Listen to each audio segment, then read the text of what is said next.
This is BBC One. Now the 9 o'clock news with Peter Sissons. Jill Dando, known and loved by millions, has been brutally murdered. The 37-year-old presenter died in hospital after being found shot through the head on her own doorstep. Tonight in West London, a massive police hunt for the well-dressed man seen running away down the street in which she lived. Also, is Belgrade beginning to crack? The Deputy Premier says again a NATO force in Kosovo could be part of a peace deal.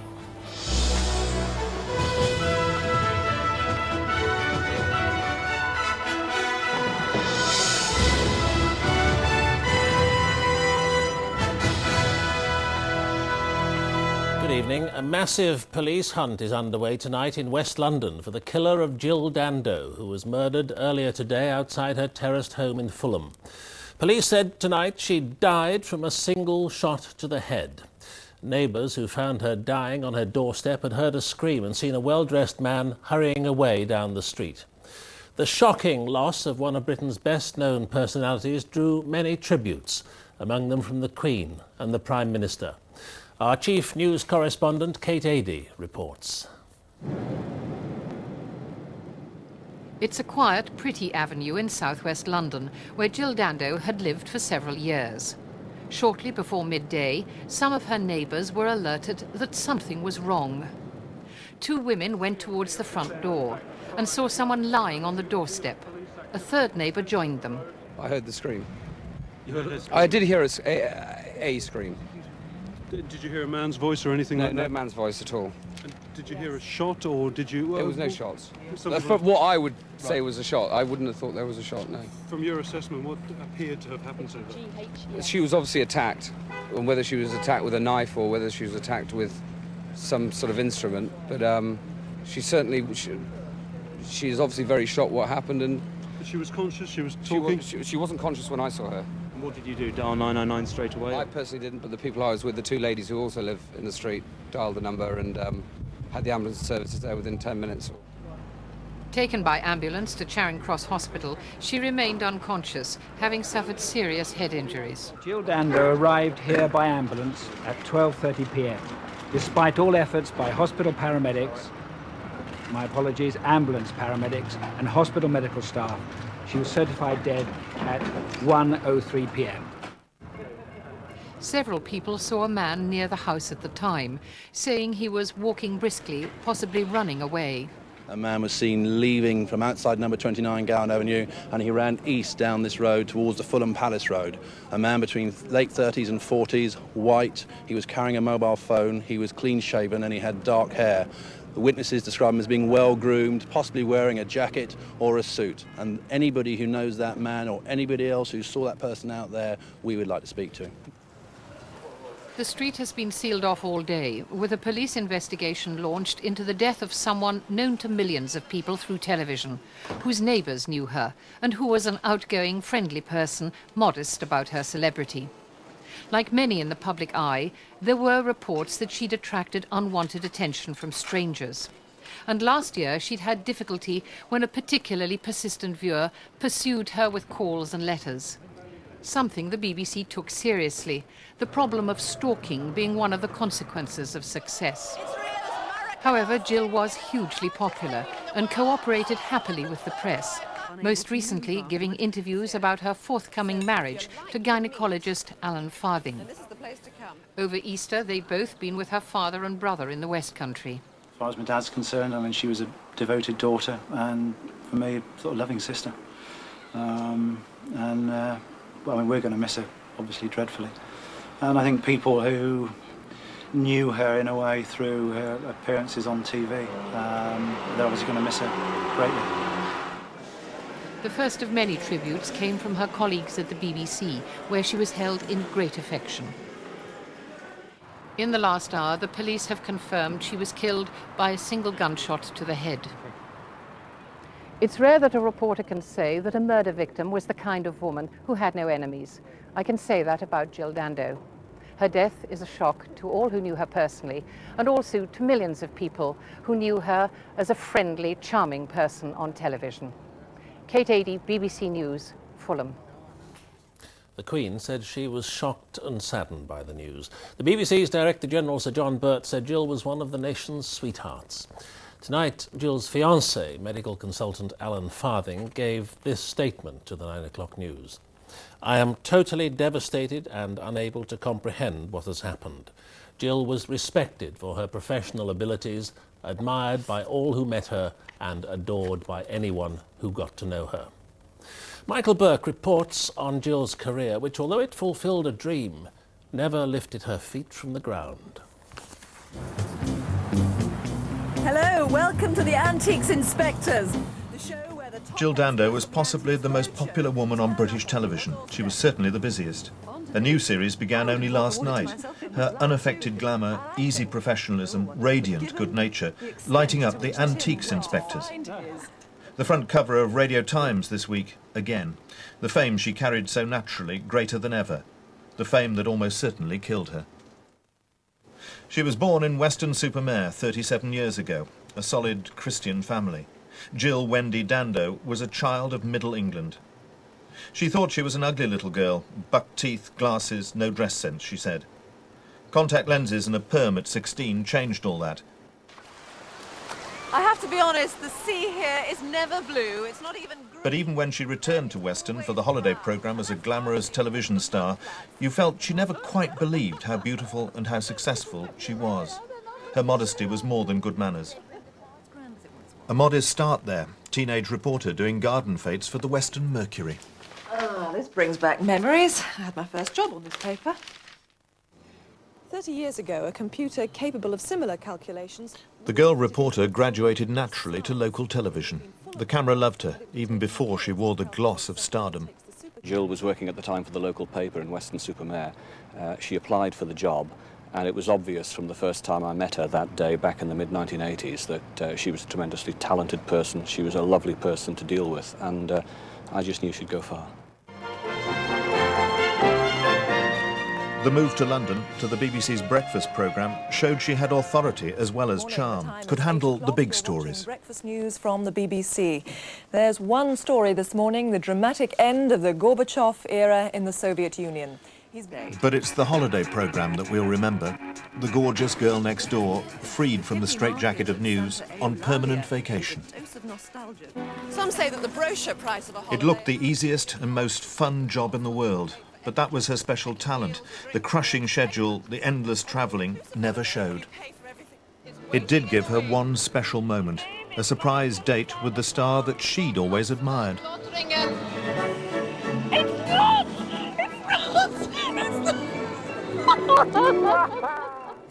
Crime Watch was an altogether grittier programme. She had a serious side, a natural empathy with the victims, calm authority with the audience looking for criminals.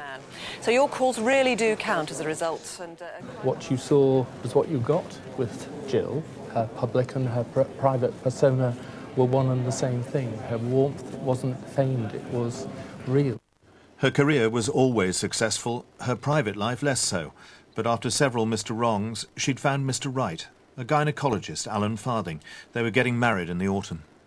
She was phenomenally happy in that relationship. I was well aware before I introduced them how compatible I thought they'd be, and it's very sad to think that they won't be going through the wedding after all this. But a golden career and those hopes of future happiness ended bloodily just before midday. A terrible price to pay for being lovely and famous. A terrible shock for you and me, who knew her. Michael Buerk, BBC News. And there's a special tribute programme to Jill on BBC One immediately after this news. The Yugoslav Deputy Premier Vuk Drašković has repeated his statement that his country is ready to accept NATO troops as part of a United Nations peacekeeping force in Kosovo. It's unclear whether that view has the backing of President Milosevic. Meanwhile, there are hopes that the International Red Cross may soon be allowed into Kosovo. This report from John Simpson in Belgrade. As the destruction continues, Cornelio Somoruga, head of the International Red Cross, was finally allowed to come here and see it for himself. He was taken to Novi Sad, where all 3 bridges over the Danube have now been destroyed. His visit to President Milosevic comes at a moment when some people here think they detect signs of movement in the deadlock. One such sign came in their meeting when President Milosevic invited the Red Cross to return to Kosovo. Mr. Somaruga was also allowed briefly to meet the 3 American prisoners captured nearly 4 weeks ago. He did little more than shake hands and greet them, but at least it's a start. It was not possible to have a full-fledged ICRC visit in conformity with the provisions of the 3rd Geneva Convention. And there is movement here politically after 34 days of bombing which united the country. Buerk Draskovic, the vice premier, used to be President Milosevic's most outspoken enemy until he accepted a job in the government. Now, rightly or wrongly, he senses that Mr. Milosevic is planning a major climb down, and he's come out into the open as a critic, perhaps even an opponent of the president, calling on the government to stop lying to the people. Another opposition leader from the Social Democracy Party is demanding the president's resignation. These are the first cracks in Yugoslavia's unanimity. But while the bombing continues, there's not much other than gloom and grief here. Today, they buried 7 of the people who were killed when NATO struck the main television station on Friday. Cameraman, several picture editors, a couple of security men, a program editor, a makeup lady. 3 more bodies have now been found in the rubble. There'll be more funerals to come.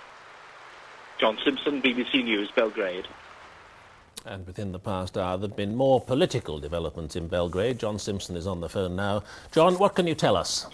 Well, Buerk Draskovic, the man we were just talking about, came to our hotel, which is where most of the press are, to tell the Western journalists that the television station, Studio B, which is run by his political party, it's not the government party, it's allied to the government party, that it had been taken over by the military tonight. It was on Studio B that Mr. Draskovic made all these statements and accused the government of lying and so on. And it is, like other independent television stations here, pretty heavily controlled already. But Mr. Draskovic said if he found out that President Milosevic was responsible for taking it over, and frankly it's pretty hard to think he wasn't, then he would call for people to come out onto the streets to protest. And what's the significance of that, John? Well, then we'd, of course, break open that unity which has existed here really for every single day so far that there's been the bombing, that people who supported Buerk Draskovic would then come out against President Milosevic, and there'd be real trouble. But I think that Mr. Milosevic at the moment would have the upper hand. John Simpson in Belgrade, thank you. Here, Tony Blair, back from NATO's weekend summit in Washington, has stressed to MPs that the alliance is united in its resolve to defeat President Milosevic. But the NATO countries have still not agreed a clear strategy on deploying ground troops in Kosovo or how they'll enforce the oil embargo imposed on Yugoslavia. NATO's strategy is wait and see. As more Apache helicopters arrived in Albania, NATO's leaders have decided against authorizing a build-up of land forces. They still hope that the air assault, beefed up by more of these potent tank-busting helicopters, will remove the need for a ground assault. It's the political compromise which emerged from the NATO summit. Britain had wanted to do more, but must abide by the NATO consensus. There was also discussion of the circumstances in which ground troops would be deployed. As I said to the House of Commons last week, the difficulties of a land force invasion of Kosovo against undegraded Serb resistance remain, but Milosevic has no veto over NATO's actions. It was agreed at the summit that the Secretary-General of NATO and the military planners should now update their assessments of all contingencies. Meanwhile, the build-up of forces in the region continues. In Washington this weekend, the US would not accept the risk of being pulled into a shooting war. But other doubters have been overcome, and the summit, 19 strong, agreed that it would insist on full Serb withdrawal from Kosovo.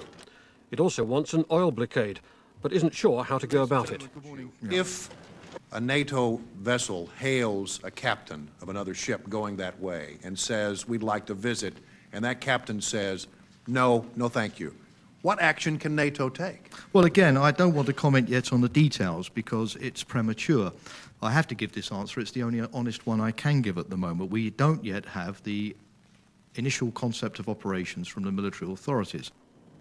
NATO has run embargoes in the past, but that was with the authority of the UN. Now some members wonder about trying to stop ships from Russia, one of Yugoslavia's principal suppliers. Nobody's sure of their reaction. The military authorities are working on a way to ensure that oil does not go in, that the Russians have indicated they don't want to enter this conflict, and so I don't want to speculate on hypothetical shipments that may or may not exist or may not be delivered. NATO has been reluctant to strike at Yugoslavia's principal oil port, Bar, because it's in Montenegro, the pro-Western part of the Yugoslav Federation. Instead, 33 days into the campaign, it's trying to improvise a way of stopping the oil getting there. Brian Hanrahan, BBC News. The Home Secretary has described the nail bomb attacks on London's ethnic minority communities as an attack on the whole of British society. Jack Straw said catching the bombers was a police priority, but he warned there could be more attacks. Police forces are on heightened alert following the explosions. In Brick Lane, a shattered traffic light could be a warning of more terrorism to come. But the immediate task was to repair the damage after Saturday's blast, while the government insisted that there would be no damage to racial harmony. I want to make clear that any attack on these communities is an attack on all British people and upon the whole of British society. We will not tolerate racism of this kind, still less this pernicious and abhorrent violence as well. 4 years ago, an Ireland-England football match in Dublin was abandoned after ugly violence organised by the neo-Nazi group Combat 18, the organisation which has claimed responsibility for both the London bombs.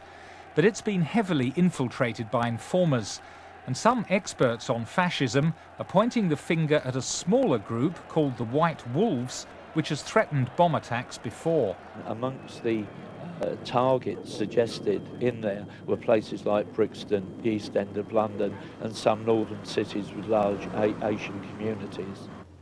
Here at the offices of the Asian newspaper Eastern Eye, a threatening letter from the White Wolves was received just 2 days before the Brixton bomb. It warned of attacks on blacks, Asians and Jews.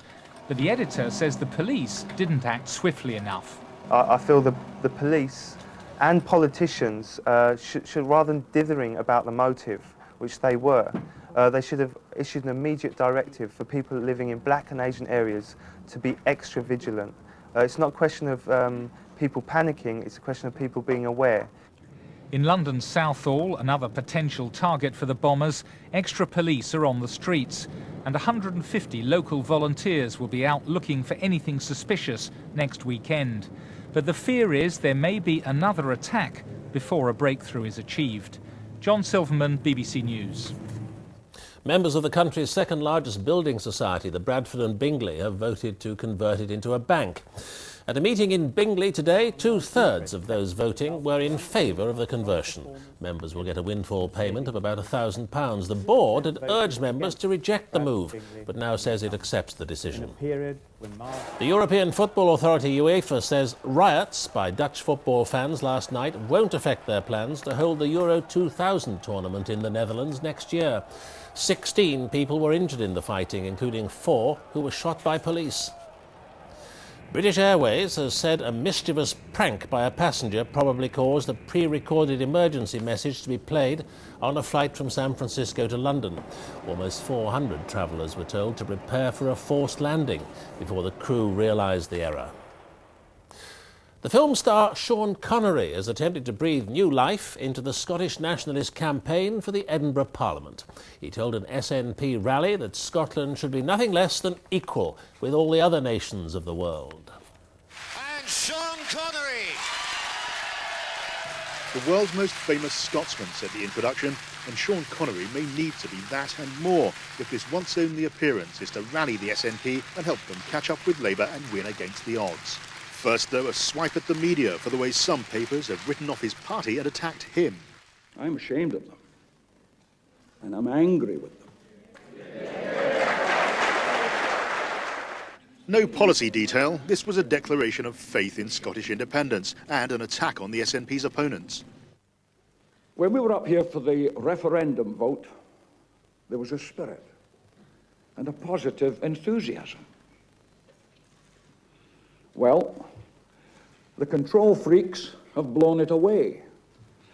They have replaced it with fear and intimidation the very same way as others have before them.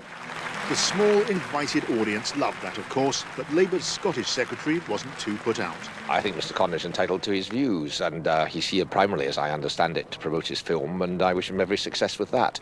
But I don't think the election contest is about a celebrity head count, and we will certainly continue to stick to the arguments. 1, 2, 3. The other parties clearly see Labour and not the SNP as the party they have to beat now.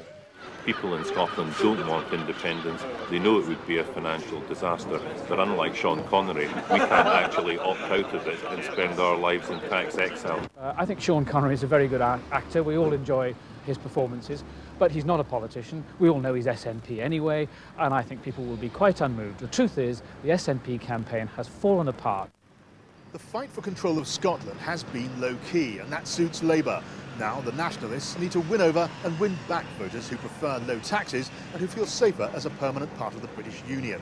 This campaign isn't over yet, but it may take more than an emotional appeal from a famous actor to turn the tide the SNP's way. John Pienaar, BBC News, Edinburgh. In a speech tonight, the Shadow Chancellor Francis Maude has promised that the Conservatives will support and carry on the increases in spending on health and education promised by Labour. Recent efforts by the Tories to present themselves as the friend of the public services have divided senior party figures. Mr Maude knew the risk tonight. His party's been squabbling ever since last week's efforts by the party's deputy leader to make a break with free market Thatcherism and to remould the Tories as the friend of public services. But Mr Maude still had another go. He pledged they'd spend as much taxpayers' money as Labour on health and education, but spend it better. I want to make this clear, without ambiguity, with no scope for distortion. In opposition, we will support, and in government we will implement, the increases in health and education spending announced by Gordon Brown. We are determined to regain people's trust on public services. Never again will we allow Labour to misrepresent our position. The Conservative Party is changing, and it's listening to people. The Tory leader, today visiting Brick Lane, wants to bury the image that Conservatives care only about tax cuts and privatising. He hopes that ditching the more strident battle cries of Thatcherism will boost his party, as Tony Blair boosted Labour by dumping its pledge to nationalise large chunks of industry. But Lady Thatcher's supporters say he's dividing the party and listening too much to focus groups. This has become the new vague thing. Now, I worked for Margaret Thatcher for 10 years. She didn't listen to a focus group. She had a set of beliefs. She did what she believed in, whether it was popular or unpopular. You know, if you listen to focus groups, they'll tell you what people believe today. What you should do is what is right. And doing what they're doing, I do not believe to be right. With the party battle ever more about service delivery, Mr Hague reckons the Tories have to ditch the privatise-it-all image just to get back into the game. But the going won't be easy. His Shadow Chancellor's with him, but few other heads have popped above the parapet alongside them. Robin Oakley, BBC News, Westminster. Now back to tonight's main news, the murder of Jill Dando at her home in Fulham, southwest London. I'm joined from there by Clarence Mitchell. Clarence, we now know Jill was shot and not stabbed as thought initially, but have the police said anything more? That's right, Peter. Yes, no, other than the simple statement arising out of the post-mortem results that Jill was killed, as you say, by a single gunshot to the head and that she died of a brain injury caused by a single bullet. There had been concern mid-afternoon after reports that a man had been seen acting suspiciously on Putney Bridge, quite close to here, whether or not he jumped into the Thames, as one report said, or simply was in the area. The police had to take those reports seriously as possibly being connected, maybe not. They sealed off the area. They did recover, we're told, a knife of some description, but from a nearby park. But we're now told that has been ruled out as in any way connected with the killing of Jill. As you've said, clearly she was shot. A gun was involved, and since then the police Forensic examination of the scene here at her home has continued. Well, it's now some 10 hours, nearly 10 hours since she was shot. And if you can see further down the road in the darkness, the tented area that the police have created over her front garden, the front of her house. There are forensic investigation officers in there taking photographs still, and that work is going to be continuing for some time yet. Her whole road remains sealed off. We're told the police will be issuing more information at Scotland Yard in the morning. But for now, this has been one of the saddest reporting jobs that I've had to fulfill in many a long time. I knew Jill well, and it really is heartbreaking to report on the murder of a colleague like this. Clarence Mitchell, thank you. And that's the main news tonight, the brutal killing that today stunned everyone here at the BBC Television Centre. At the age of 37, in her prime as the nation's most popular presenter and radiantly looking forward to marriage in the autumn, Jill Dando was shot down by an attacker outside her home not 2 miles from here. A senseless murder that leaves this newsroom in which she worked a darker place and makes a lot poorer the medium which she graced. Good night.